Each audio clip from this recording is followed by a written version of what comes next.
Tut, tut. The graphics rebels have been in, everybody, and have paid a visit following the recent video I've done on VSync. Maybe an old technology, but it's still one of the ones you can rely on for smooth, immersive flight. Now, some people have said, well, why not turn VSync on and use the fast option in the Nvidia control panel? This is a much better, smoother experience, apparently. Others have said, well, why not just limit the frame rate to that which is equivalent to your refresh rate and turn VSync off? This too will be a much better, much more immersive experience. Oh dear. Okay, you can see the settings here for yourself, the same as before, essentially. I've updated to the new beta version, which is multi-threading, but these tests are on single-threaded only. So let's crack straight to it. Okay, on the left you can see VSync fast, and on the right you can see VSync on.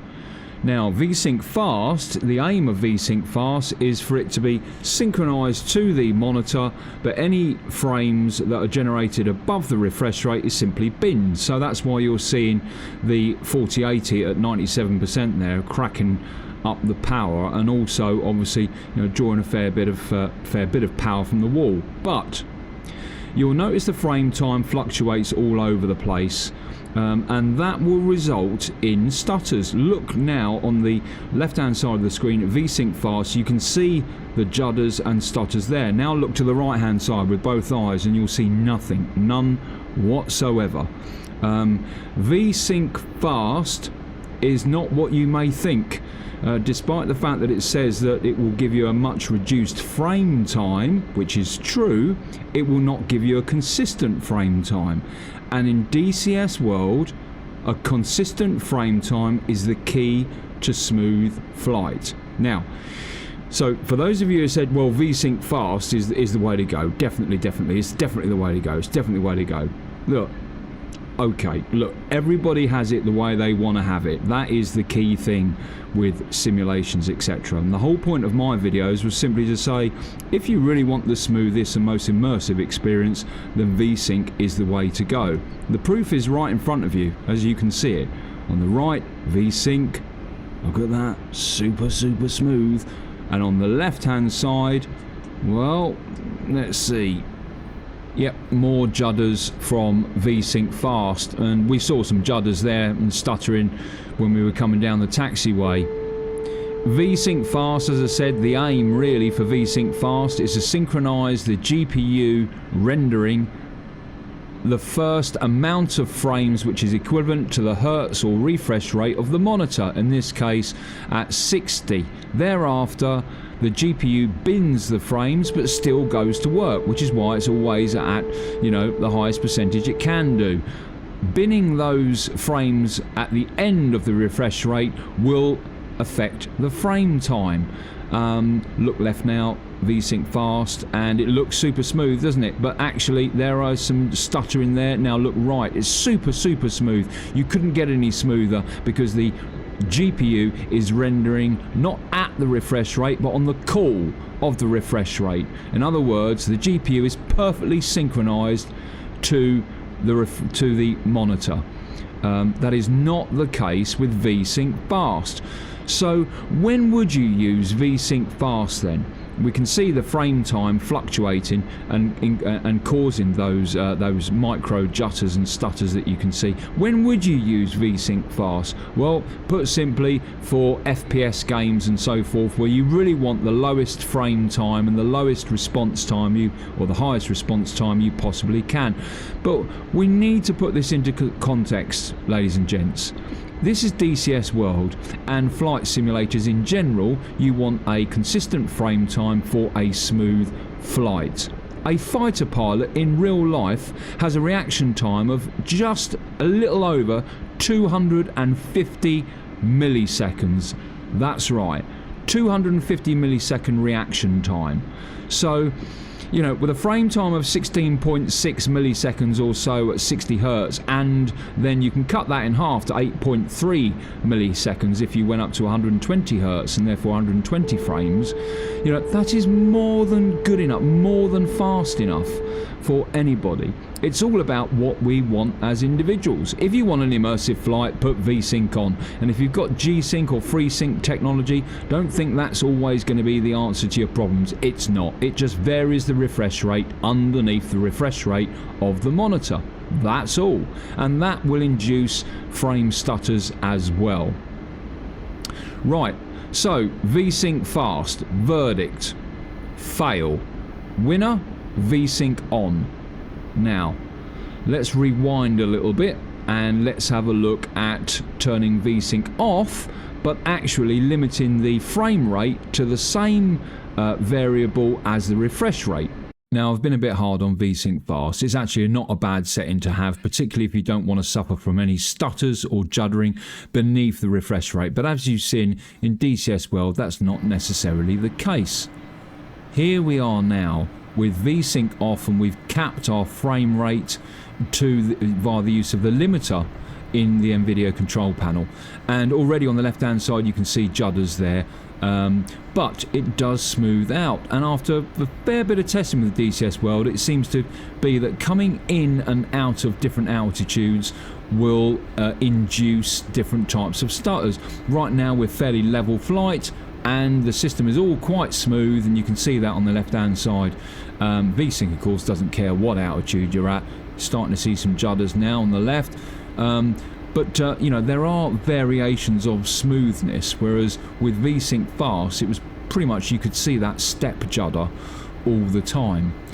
So out of the two, VSync fast and VSync off but capping the frame rate to 60 frames per second, in this case because it's the refresh rate of the monitor, is the better of the two option. But well, you know, you can see there it's not a match to VSync at all.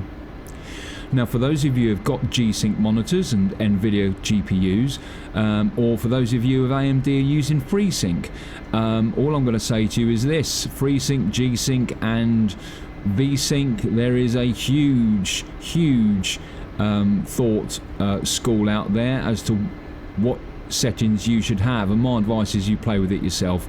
The general rule of thumb with G-Sync, VSync and FreeSync is if G-Sync is on, so is VSync, and then cap your frame rate to about 2 frames underneath your refresh rate, and that will ensure that VSync and G-Sync work with each other. Okay, cool. Well, now what other benefits can we see from VSync off at the minute, capped to 60 frames per second? Well, apart from the fact that we get smooth flight when we're at stable altitude, and this is all about obviously smooth, stable flight. It does let itself down though, and you can see that as we're flying around. That much is fairly sort of obvious. Power wise, it's about the same as VSync on. Likewise with the GPU being used. Crikey, look at the stutters there on the left hand side, and look at the right hand side, nothing. And then it smooths out, as we can see on the left. So yeah, it does have these sort of fits and starts, doesn't it?